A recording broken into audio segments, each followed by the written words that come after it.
आज जो हम क्वेश्चन लिए हैं ये आरआरबी एनटीपीसी स्टेज 1 28/3/2016 शिफ्ट 3 इसका ये क्वेश्चन है। इससे पहले फ्रेंड्स हमने 2 वीडियो अपलोड किए हैं जिसमें से जो है इसका शिफ्ट 2 और शिफ्ट 1 का क्वेश्चन है। तो आप ज़्यादा से ज़्यादा जो है प्रीवियस का क्वेश्चन ही जो है रिवीजन करें, इससे जो है आपका एग्जाम में अच्छा स्कोर होगा। तो चलिए क्वेश्चन की तरफ आगे बढ़ते हैं। क्वेश्चन है फ्रेंड्स, जीवन की मूलभूत इकाई क्या है? तो चलिए बताइए इसका आंसर क्या होगा। तो जीवन की जो मूलभूत इकाई है फ्रेंड्स ये है कोशिका। कोशिका सेल को जो है हम लोग जीवन की मूलभूत इकाई कहते हैं। कोशिका का खोज किसने किया था? तो रॉबर्ट हुक ने। इस चीज को आप याद रखें। कोशिका का खोज किसने किया? रॉबर्ट हुक ने। और कोशिका में जो है केंद्रक की खोज किसने की थी? तो ये रॉबर्ट ब्राउन ने किया था। कोशिका सिद्धांत का प्रतिपादन किसने किया था फ्रेंड्स? तो स्लाइडेन और स्वान। ये सारे क्वेश्चन अगर आप अच्छे से जान रहे हैं तो आपको जो है एग्जाम में कोई नहीं रोक सकता है, आप एग्जाम अच्छे से करेक्ट कर लेंगे। चलिए फ्रेंड्स 76 नंबर प्रश्न पर आगे बढ़ते हैं। देखते हैं प्रश्न क्या है। निम्नलिखित में से कौन सा न्यूनतम छिद्र युक्त है? ये आपको बताना है फ्रेंड्स। यहाँ 4 प्रकार की मिट्टी दी गई है और किसमें जो है न्यूनतम छिद्र होते हैं ये आपको बताना है। तो चलिए बताइए क्या होगा इसका आंसर। अब बिल्कुल फ्रेंड्स आप निश्चित होकर पढ़ें, बिल्कुल चेहरे पर टेंशन नहीं होनी चाहिए। जो भी पढ़ें मन से पढ़ें, आपका एग्जाम में बेहतरीन होगा। तो मैं बता दूं इसका आंसर क्या होगा। इसका आंसर होगा चिकनी मिट्टी। ऑप्शन सी हो जाएगा सही। फ्रेंड्स ये जो है इसे कली मिट्टी भी कहते हैं और मिट्टियों का अध्ययन जो है पेडोलॉजी कहा जाता है। इस चीज़ को आप जानें कि मिट्टियों के अध्ययन को क्या कहता है? पेडोलॉजी। और यहाँ से एक चीज़ आप इस चीज़ को याद रखें फ्रेंड्स कि सबसे जो उपजाऊ मिट्टी होती है उसे हम लोग कहते हैं जलोढ़ मिट्टी। तो इस चीज़ को आप याद रखेंगे। चलिए नेक्स्ट की तरफ आगे बढ़ते हैं। 77वां प्रश्न और देखते हैं क्या प्रश्न है। 2015 में मिस यूनिवर्स खिताब किसने जीती थी? तो फ्रेंड्स ये क्वेश्चन अभी के मायने में थोड़ा सा कम है इसका वैल्यू।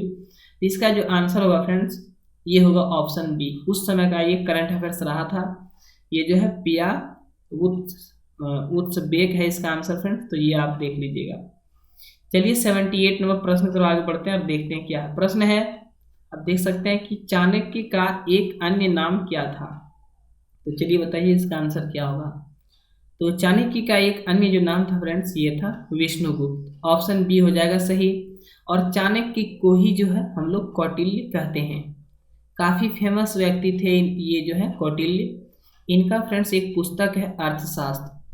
कई बार एग्जाम में यहाँ से प्रश्न पूछे गए कि अर्थशास्त्र को किसने लिखा? तो ये लिखे थे कौटिल्य ने। और अर्थशास्त्र का संबंध किससे है ये भी प्रश्न पूछा गया था। ये जो है राजनीति से इसका संबंध था और कौटिल्य रहते थे चंद्रगुप्त मौर्य के दरबार में। चलिए नेक्स्ट क्वेश्चन की तरफ आगे बढ़ते हैं। 79 नंबर प्रश्न और देखते हैं क्या है प्रश्न है। ब्रह्म समाज के संस्थापक कौन थे? तो चलिए बताइए इसका आंसर क्या होगा। आपको जरूर आने चाहिए फ्रेंड्स, ये सारे प्रश्न अच्छे हैं। आप अच्छे से अगर एग्जाम में स्कोर करना चाहते हैं तो ये सारे आप पढ़ के जाएं और ज़्यादा से ज़्यादा रिविजन करते रहें। तो चलिए इसका आंसर देख लेते हैं कि ब्रह्म समाज की स्थापना किसने किया था? तो ये किया था फ्रेंड्स राजा राम मोहन राय ने। ऑप्शन ए हो जाएगा सही। कब किया था? तो 1828 ईस्वी में। 1828 ईस्वी में इन्होंने जो है राजा राम मोहन राय ने किया था ये ब्रह्म समाज की स्थापना। और एक पूछा था फ्रेंड्स आर्य समाज की स्थापना। तो आर्य समाज की स्थापना किसने किया था? ये किया था दयानंद सरस्वती ने। ऑप्शन बी हो जाएगा सही। और महात्मा गांधी के द्वारा कई आंदोलन चलाए गए हैं, काफ़ी फेमस पर्सन रहे हैं, तो इसे आप अच्छे से जानते ही हैं। चलिए नेक्स्ट क्वेश्चन पर आगे बढ़ते हैं। 80 नंबर प्रश्न आप देख सकते हैं फ्रेंड्स। निम्नलिखित नदियों में से कौन सी नदी पश्चिमी घाट से निकलती है? तो आपको इसका आंसर बताना है। काफ़ी अच्छे प्रश्न है। चलिए तो इसका जो आंसर होगा फ्रेंड्स मैं बता दूं कि जो है इसका आंसर होगा ऑप्शन बी कृष्णा नदी।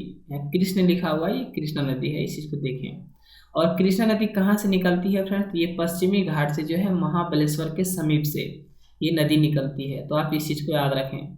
पश्चिम बंगाल का फ्रेंड्स ये जो नदी है दामोदर नदी को जो है शोक नदी कहा जाता है। और इसका जो है कह सकते हैं उद्गम स्थल कहाँ से, ये दामोदर नदी कहाँ से निकलती है? तो ये झारखंड के छोटा नागपुर पठार से निकलता है। तो यहाँ से आप ये चीज़ सारे चीज़ को याद रखेंगे और इस तरह क्वेश्चन को रिलेटेड करके अगर याद रखेंगे फ्रेंड्स, क्वेश्चन को रिलेट करके अगर याद रखते हैं तो आप बहुत दिन तक क्वेश्चन को याद रख पाएंगे। चलिए नेक्स्ट क्वेश्चन आगे बढ़ते हैं। 81 नंबर प्रश्न है सुभाष चंद्र बोस के पिता कौन थे? तो चलिए बताइए इसका आंसर क्या होगा। सोचिए ऐसा भी क्वेश्चन पूछा जाता है फ्रेंड्स, नामी पर्सन व्यक्ति उनके पिता का नाम पूछा जाता है। तो आप यहाँ से जरूर इस सब क्वेश्चन को देख के जाएं। तो चलिए इसका आंसर बता देता हूँ। इसका आंसर क्या होगा? जानकी नाथ बोस, ऑप्शन बी हो जाएगा सही। और सुभाष चंद्र फ्रेंड्स मैं बता दूं कि इन्होंने जो है फॉरवर्ड ब्लॉक की स्थापना की थी, और सिंगापुर में जो है इन्होंने एक पार्टी की स्थापना किया था जिसका नाम था, पार्टी का जो नाम था फ्रेंड्स मैं बता दूं, आज़ाद हिंद फौज। याद आ गया फ्रेंड्स, आज़ाद हिंद फौज की स्थापना इसने की थी। ये सारे प्रश्न को आप जो है ध्यान से देख करके ही जाएं, तो आप यहाँ से फ्रेंड्स जो है आप एग्जाम में अच्छा स्कोर जरूर कर पाएंगे। चलिए नेक्स्ट क्वेश्चन तरफ आगे बढ़ते हैं। प्रश्न है, यहाँ से आप देख सकते हैं 82 नंबर, निम्नलिखित में से मुक्केबाजी के लिए द्रोणाचार्य पुरस्कार किसने प्राप्त किया? तो चलिए बताइए, मुक्केबाजी के लिए जो है द्रोणाचार्य पुरस्कार किसने प्राप्त किया था? तो यहाँ से फ्रेंड्स बता दूं, इसका जो ऑप्शन होगा वो होगा ऑप्शन ए, गुरुचरण सिंह, इसका सही आंसर होगा। और द्रोणाचार्य पुरस्कार ये किस क्षेत्र में दिया जाता है? ये दिया जाता है खेल प्रशिक्षक के क्षेत्र में, खेल प्रशिक्षक के क्षेत्र में दिया जाता है। तो यहाँ से आप देख लें।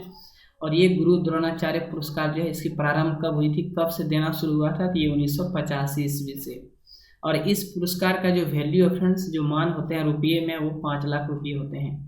तो ये सारी चीज़ को आप याद रखेंगे। चलिए नेक्स्ट क्वेश्चन आगे बढ़ते हैं। 83 नंबर प्रश्न है, निम्नलिखित में से कौन सी एक उत्कृष्ट नोबेल धातु है? तो चलिए बताइए इसका आंसर क्या होगा? तो इसका जो आंसर को मैं बता देता हूँ कि जो है उत्कृष्ट नोबेल धातु, फ्रेंड्स उत्कृष्ट नोबेल धातु हम लोग उस धातु को कहते हैं जिस पर जो है वायुमंडल का बहुत कम प्रभाव पड़ता है, जिसे सोना और चांदी का नाम आपने जरूर सुना है।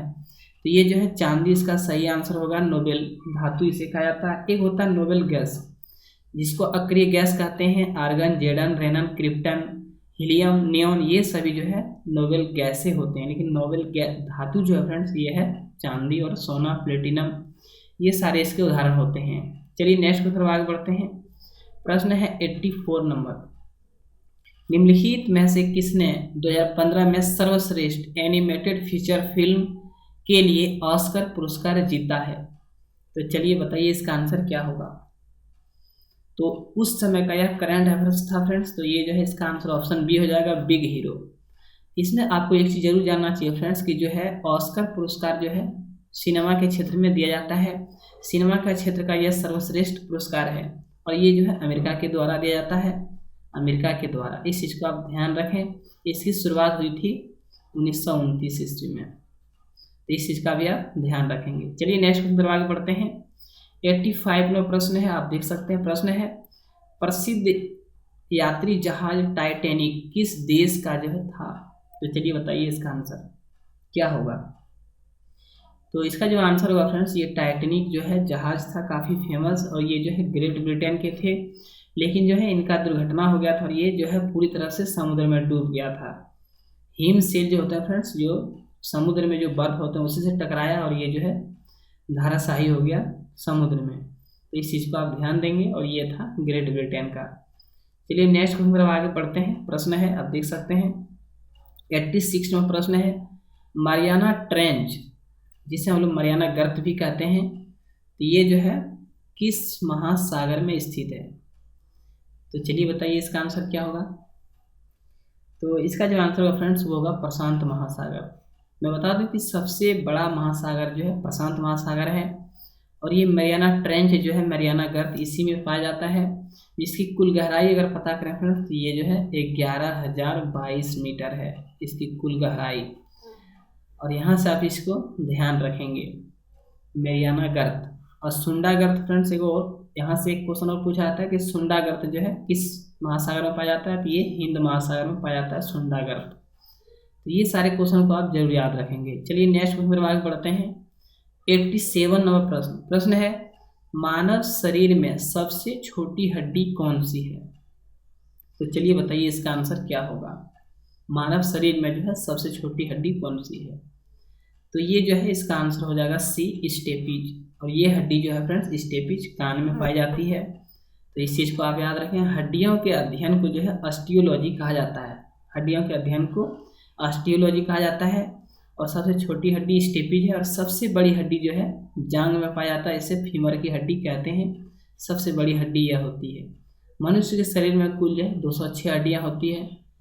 लेकिन जब वो मनुष्य फ्रेंड्स कह सकते हैं 18 वर्ष पहले उम्र हो, अगर 8 से 10 साल उम्र हो तो उसके शरीर में जो है 208 हड्डियाँ होती है। इस चीज़ को भी आप देखें और समझें। चलिए नेक्स्ट क्वेश्चन की तरफ आगे बढ़ते हैं। नेक्स्ट क्वेश्चन है 88 नंबर प्रश्न। प्रश्न है पीछे की ओर उड़ने वाला एकमात्र पक्षी कौन सा है? इसका आंसर आपको बताना है। तो चलिए बताइए क्या होगा इसका आंसर। तो इसका जो आंसर होगा फ्रेंड्स बता दूं कि पीछे की ओर उड़ने वाला एकमात्र पक्षी है वो है हमिंग बर्ड। ऑप्शन ए हो जाएगा सही। फ्रेंड्स सारी पक्षियां आगे उड़ती है, लेकिन एकमात्र ऐसा पक्षी जो कि विचित्र कह सकते हैं आप, जो ये पीछे की ओर उड़ती है, और ये संसार का जो है सबसे छोटा पक्षी भी इसे माना जाता है। तो इस चीज़ को आप याद रखेंगे। और सबसे बड़ा पक्षी जो है वो शुतुरमुर्ग होता है। फ्रेंड्स यहाँ से एक क्वेश्चन और पूछा गया कि कीवी जो है किस देश का राष्ट्रीय पक्षी है? जैसे हमारे देश का राष्ट्रीय पक्षी मोर है, मयूर कहते हैं, तो कीवी जो है किस देश का राष्ट्रीय पक्षी है ये आपको बताना है। तो फ्रेंड्स इसका आंसर होगा न्यूजीलैंड। न्यूजीलैंड का जो है राष्ट्रीय पक्षी है कीवी। तो चलिए फ्रेंड्स नेक्स्ट क्वेश्चन पर आगे बढ़ते हैं। और फ्रेंड्स आप शुरू से अंत तक वीडियो देखें, जरूर जो है आप अपने आप में परफेक्ट हो पाएंगे। चलिए नेक्स्ट क्वेश्चन पर आगे बढ़ते हैं। 89 नंबर प्रश्न और देख लेते हैं क्या प्रश्न है। प्रश्न है यहाँ से आप देख सकते हैं कि ऑक्टोपस के खून का रंग कैसा है? तो बताइए इसका आंसर क्या होगा। तो ऑक्टोपस के खून का जो रंग होता है ये होता है नीला। ऑप्शन बी हो जाएगा सही। और मैं बता दूं फ्रेंड्स ये ऑक्टोपस जो है समुद्री जीव है, और यह जो है अपने कह सकते हैं कि ऑक्टोपस का जो शरीर होता है ये 3 भागों में बटा होता है। तो इस चीज़ को आप जरूर याद रखें।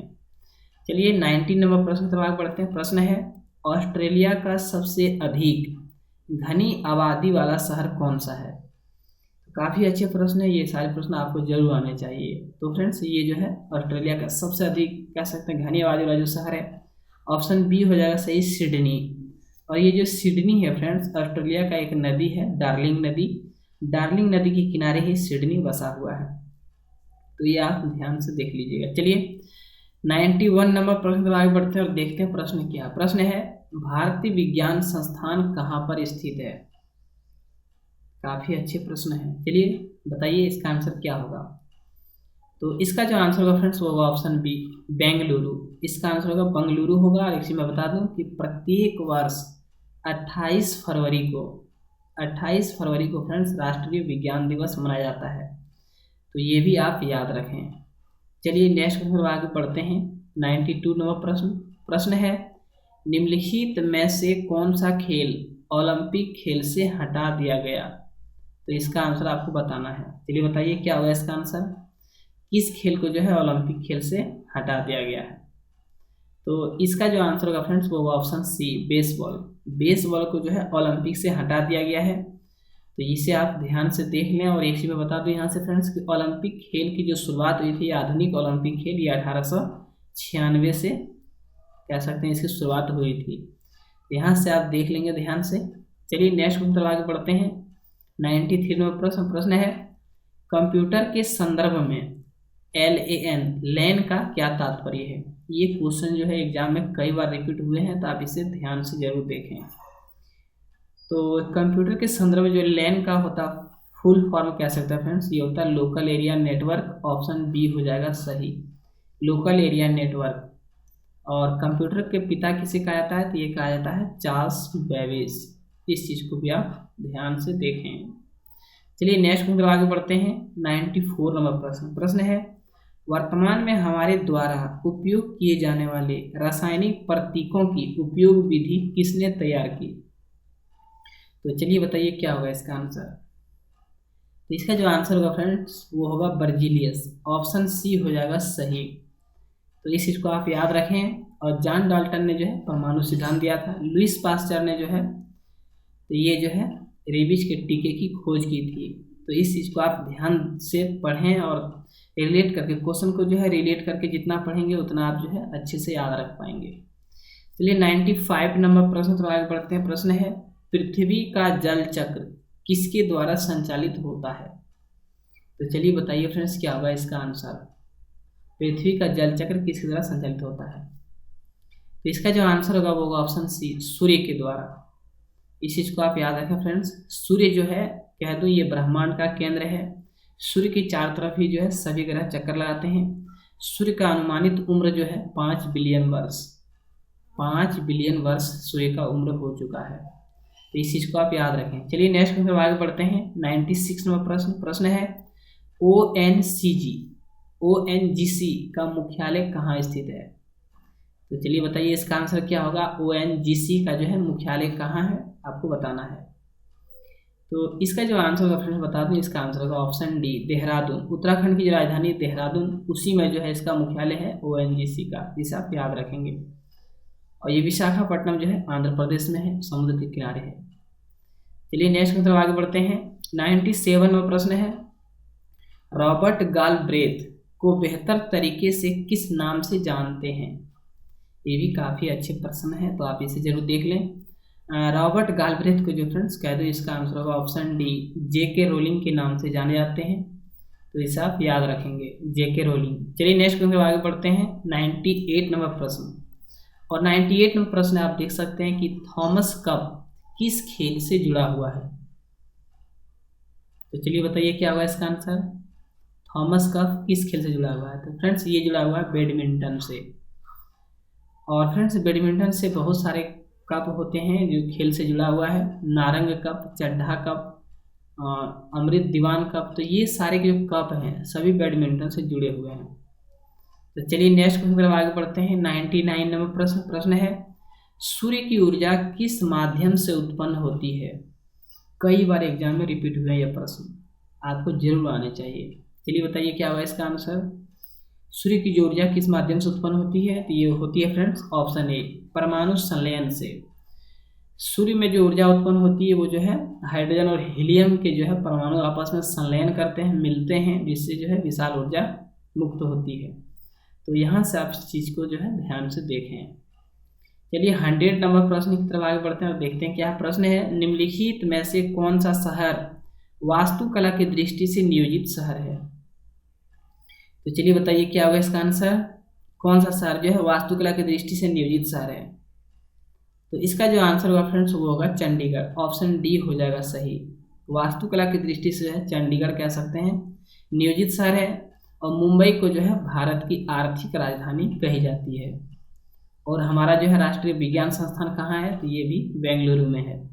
तो यहाँ से आप सारी चीज़ को याद रखेंगे, अच्छा से आप पढ़ेंगे। चलिए फ्रेंड्स 101 नंबर प्रश्न देखते हैं क्या है। प्रश्न है सबसे बड़ा स्तनपायी कौन सा है? ये भी क्वेश्चन कई बार एग्जाम में रिपीट हुए हैं, तो आपको ये आना चाहिए। चलिए बताइए क्या होगा इसका आंसर। सबसे बड़ा स्तनपायी, तो ये होगा answer blue whale. Option C हो जाएगा सही आंसर। ब्लू व्हेल जो है फ्रेंड्स ये जो है सबसे बड़ा स्तनपायी होता है, समुद्र का जो है बड़ा जानवर कह सकते हैं आप, ये है एक तरह से है। तो इसे आप जरूर याद रखेंगे। चलिए नेक्स्ट क्वेश्चन आगे बढ़ते हैं। 102 नंबर प्रश्न आप देख सकते हैं। प्रश्न है शब्द विषुव संदर्भित करता है। तो बताइए कि विषुव जो है क्या संदर्भित करता है? इसका करेक्ट आंसर क्या होगा? आपको कमेंट बॉक्स में बिल्कुल कमेंट देना है। तो चलिए बताइए क्या होगा इसका आंसर फ्रेंड्स। तो इसका आंसर होगा शब्द जो विषुव है ये कह सकते हैं कि एक तरफ से जो है दिन और रात, ऑप्शन बी जो है इसका सही होगा। दिन और रात एक समान अवधि के होते हैं, इसी को जो है विषुव से जो है संदर्भित किया जाता है। और फ्रेंड्स पृथ्वी अपने अक्ष पर जो है 23.5 डिग्री झुकी हुई है, 23.5 डिग्री। इस चीज़ को आप ध्यान दें। इसी के कारण जो है हमारा मौसम परिवर्तन होता है, दिन और रात होते हैं पृथ्वी के आपस में घूर्णन के कारण। तो ये सारे क्वेश्चन को आप जरूर याद रखें। चलिए फ्रेंड्स नेक्स्ट क्वेश्चन आगे बढ़। पारिस्थितिकी तंत्र की संकल्पना को किसने परिभाषित किया था? ये आपको बताना है। चलिए बताइए क्या होगा इसका आंसर। 103वां प्रश्न है। तो इसका जो आंसर होगा फ्रेंड्स, इसका आंसर होगा ऑप्शन ए, आर्थर ट्रांसले। दोस्तों मैं बता दूं कि पारिस्थितिकी तंत्र में जो है सजीव और निर्जीव वस्तुओं का जो है अध्ययन होता है, और इसी को जो है पारिस्थितिकी तंत्र कहा जाता है। और इसी को जो है परिभाषित किया था आर्थर टांसले ने। चलिए फ्रेंड्स 104 नंबर क्वेश्चन तरफ आगे बढ़ते हैं। क्वेश्चन है आप देख सकते हैं दुनिया में बोली जाने वाली दूसरी सबसे बड़ी भाषा कौन सी है? तो चलिए बताइए क्या होगा इसका आंसर। दुनिया में बोली जाने वाली जो है दूसरी सबसे बड़ी भाषा क्या है, ये आपको बताना है। तो चलिए बताइए इसका जो आंसर होगा फ्रेंड्स वो ऑप्शन बी, स्पेनिश। स्पेनिश जो है दुनिया में दूसरी सबसे बड़ी भाषा है, और सबसे बड़ी भाषा जो है सबसे अधिक लोग बोलना पसंद करते हैं दुनिया में, तो फ्रेंड्स वो ऑप्शन ए होगा सही, मैंडारिन। चीनी मंदारिन होता है, कहीं कहीं ये मैंडारिन लिखा हुआ, कहीं कहीं मंदारिन है, तो आप इस चीज़ को देख लीजिएगा ऑप्शन। लेकिन जो है फ्रेंड्स दुनिया में सबसे अधिक जो भाषाएं बोली जाती है वो मंदारिन, यही जो ऑप्शन आप ए देख रहे हैं यही इसका सही आंसर होता है। चलिए नेक्स्ट क्वेश्चन आगे बढ़ते हैं। 105वां प्रश्न और आपको बताना है। प्रश्न है विकास का सिद्धांत किसके द्वारा प्रस्तावित किया गया था? तो चलिए बताइए इसका आंसर क्या होगा, फटाफट बताइए फ्रेंड्स। तो एक चीज मैं पहले बता दूं फ्रेंड्स, जहाँ विकास लिखा है यहाँ विकासवाद होता है। विकासवाद का सिद्धांत किसने दिया था, ये चीज़ को आप देख लीजिए। तो विकासवाद का जो सिद्धांत दिया था फ्रेंड्स, ये दिया था चार्ल्स डार्विन के द्वारा। तो इस चीज़ को आप याद रखें, चार्ल्स डार्विन इसका सही आंसर हो जाएगा, ऑप्शन ए। और फ्रेंड्स यहाँ से आप कुछ और आप पॉइंट्स याद रख सकते हैं। सर आइजैक न्यूटन का नाम आपने जरूर सुना होगा, इन्होंने जो है गति के नियम को प्रतिपादित किया था, जड़त्व का नियम इन्हीं के द्वारा दिया गया था। तो चलिए नेक्स्ट क्वेश्चन आगे बढ़ते हैं। 106 नंबर प्रश्न है फ्रेंड्स, लाइट पेन क्या है? व्हाट इज लाइट पेन, बताइए क्या होगा इसका आंसर। तो इसका जो आंसर होगा फ्रेंड्स, लाइट पेन जो है एक इनपुट डिवाइस है, ऑप्शन बी हो जाएगा सही। फ्रेंड्स इनपुट डिवाइस हम लोग उस डिवाइस को कहते हैं जो कि कंप्यूटर को जो है डेटा देता है, तो उसी को हम लोग इनपुट डिवाइस कहते हैं। कुछ इनपुट डिवाइस एग्जाम में पूछे जाते हैं, यहाँ से आप इस चीज़ को याद रखें, माउस, स्कैनर, बहुत सारे मतलब होते हैं। उसके बाद जॉयस्टिक जो इससे गेम खेला जाता है फ्रेंड्स, तो ये सारे जो है माउस, स्कैनर, जॉयस्टिक, तो ये सभी क्या है इनपुट डिवाइस है, इस चीज़ को आप याद रखेंगे। काफ़ी अच्छे प्रश्न है। चलिए नेक्स्ट क्वेश्चन आगे बढ़ते हैं। 107वां प्रश्न और देखते हैं क्या प्रश्न है। भारत के वर्तमान मुख्य न्यायाधीश कौन है? फ्रेंड्स ये एग्जाम हुआ था 2016 में, तो उसी के अकॉर्डिंग जो है ये पूछा गया है। 2016 के अकॉर्डिंग पूछा गया कि उस समय जो है वर्तमान में मुख्य न्यायाधीश कौन थे। तो उस समय जो थे फ्रेंड्स ये थे टी.एस. ठाकुर। तो इस चीज़ को आप याद रखेंगे, उस समय का जो है टी.एस. ठाकुर थे। चलिए नेक्स्ट क्वेश्चन आगे बढ़ते हैं। 108वां प्रश्न और देखते हैं प्रश्न क्या है। प्रश्न है रियाल किस देश की मुद्रा है? तो चलिए बताइए क्या हुआ इसका आंसर। रियाल जो है किस देश की मुद्रा है ये आपको बताना है। तो चलिए जानते हैं इसका आंसर क्या होगा। रियाल जो है फ्रेंड्स मैं बता दूं कि यह जो है ब्राज़ील देश की मुद्रा है। और रियाल जो है केवल ब्राज़ील देश की मुद्रा नहीं है, रियाल कई देशों में चलते हैं। तो यहाँ से आप याद रख सकते हैं ईरान, ओमान और कतर, और एक दो देश हैं फ्रेंड्स जिसमें जो है रियाल मुद्रा चलता है। कतर में भी जो है रियाल मुद्रा चलते हैं, तो आप यहाँ से जरूर याद रखेंगे। भारत का कौन सा मुद्रा है? तो भारत की रुपया। चीन का मुद्रा का नाम क्या है फ्रेंड्स? तो युआन। ये चीज़ें आप याद रखेंगे। चलिए नेक्स्ट क्वेश्चन आगे बढ़ते हैं। 109वां प्रश्न और देखते हैं प्रश्न क्या है। इनमें से कौन सा रासायनिक परिवर्तन का एक उदाहरण है? तो यहाँ से आप बताइए क्या होगा इसका आंसर। क्वेश्चन एग्जाम में इसी प्रकार पूछे जाते हैं, तो आपको जो है ज़्यादा इधर उधर से नहीं पढ़ना, केवल प्रीवियस ईयर का क्वेश्चन का ही रिवीजन करना है, इस चीज़ का आप ध्यान रखें। तो चलिए फ्रेंड्स इसका जो आंसर होगा ऑप्शन सी हो जाएगा, निष्क्रियकरण। रासायनिक परिवर्तन में बता दूं फ्रेंड्स, उस परिवर्तन को कहते हैं जो एक बार हो जाए तो वो जो है दोबारा उस रूप में नहीं आ पाते हैं। जैसे पेड़ के पत्ते को सूखना, पेड़ का पत्ता मान लेते हैं फ्रेंड्स हरा है, हरी कलर होती है, वो सूख जाती है, तो क्या वो पत्ता सूखने के बाद जो है फिर हरी होगी? नहीं होगी। तो उसे हम लोग रासायनिक परिवर्तन कहते हैं। और एक होता है भौतिक परिवर्तन, जो कि परिवर्तन करने के बाद भी पुनः अपने रूप में आ जाता है। जैसे कह सकते हैं फ्रेंड्स कि जो है पानी में अगर हम चीनी को घोल देते हैं तो फिर चीनी हम अलग करना चाहें तो वो अलग हो जाता है, तो उसे हम लोग भौतिक परिवर्तन कहते हैं। लेकिन रासायनिक परिवर्तन हम लोग उस परिवर्तन को कहते हैं जो कभी भी जो है अपने ओरिजिनल रूप में आ ही नहीं पाती है। चलिए नेक्स्ट क्वेश्चन आगे बढ़ते हैं। 110वां प्रश्न और आपको यहाँ से प्रश्न बताने हैं। चलिए प्रश्न है दादा साहेब फाल्के पुरस्कार से सम्मानित होने वाले प्रथम व्यक्ति कौन थे? तो चलिए बताइए क्या होगा इसका आंसर। दादा साहेब फाल्के पुरस्कार ये फिल्म के क्षेत्र में दिए जाते हैं, तो सबसे पहले किसे मिला था? ये मिला था फ्रेंड्स ऑप्शन डी, आप देख सकते हैं देविका रानी को दादा साहेब फाल्के पुरस्कार। और ये मिला था, इसको कब मिला था? 1969 ईस्वी में। इस चीज़ को आप याद रखेंगे। दादा साहब फाल्के पुरस्कार जो है फिल्म के क्षेत्र में दिए जाते हैं। चलिए नेक्स्ट क्वेश्चन आगे बढ़ते हैं। 111वां प्रश्न है किस अभयारण्य को पूर्व में भरतपुर पक्षी अभयारण्य के रूप में जाना जाता था? तो ये जो है भरतपुर पक्षी अभयारण्य किसको जाना जाता था पहले, तो ये बताना है। तो फ्रेंड्स मैं बता दूं इसका आंसर होगा ऑप्शन डी, केवलादेव राष्ट्रीय उद्यान। ये जो है इसी का नाम भरतपुर पक्षी अभयारण्य था। काफ़ी फेमस है, ये राजस्थान में है और जो है काफ़ी फेमस है पक्षी के लिए। ये पक्षी विहार है, तो इस चीज़ को आप याद रखेंगे। तो और बहुत फेमस है फ्रेंड्स, तो इस चीज़ को आप जरूर ध्यान देंगे।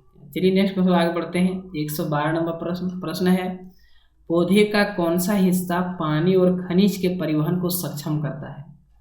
तो चलिए बताइए कि पौधे के जड़ में जब हम पानी डालते हैं तो उसको कौन वहन करता है, परिवहन उसका कौन करता है। काफ़ी अच्छे प्रश्न है। तो इसका जो परिवहन होता है फ्रेंड्स, ये जाइलम उत्तक के द्वारा होता है। और एक चीज़ यहाँ से आप एक चीज़ और याद रखेंगे फ्रेंड्स, जो फोलेम होता है पेड़ पौधे में जो है दो चीज़ें मुख्य होती है, जाइलम होती है, एक फोलेम। जाइलम का कार्य क्या है, जैसे जड़ में हम लोग पानी डालेंगे तो पानी जो है पूरे शरीर मतलब पौधे के शरीर के विभिन्न भागों तक पहुँचाने का कार्य करता है जाइलम। और फोलेम का कार्य क्या है मैं बता दूं फ्रेंड्स, कि जो है पेड़ पौधे में जो भोजन बनते हैं उसके पत्तियों में, वहाँ से भोजन जो है सभी भागों तक ट्रांसफर करता है कौन, तो ये फोलेम करते हैं। तो इससे आप ध्यान से देख लीजिएगा। चलिए नेक्स्ट क्वेश्चन आगे बढ़ते हैं। 113 नंबर प्रश्न है, इनमें से कौन एक भारतीय गणितज्ञ थे। तो चार ऑप्शन आपके सामने नजर आ रहा होगा, तो बताइए इसमें जो कौन एक भारतीय गणितज्ञ थे। फ्रेंड्स भारत के बहुत कह सकते हैं गणितज्ञ थे, लेकिन फिलहाल इस ऑप्शन के माध्यम से एक ही सही होगा यहाँ से, भास्कर। ऑप्शन सी हो जाएगा सही। फ्रेंड्स आपको पता होगा कि भारत के महान गणितज्ञ आर्यभट्ट, जो कि बिहार से रिलेटेड थे और ये भी जो है काफ़ी अच्छे गणितज्ञ थे।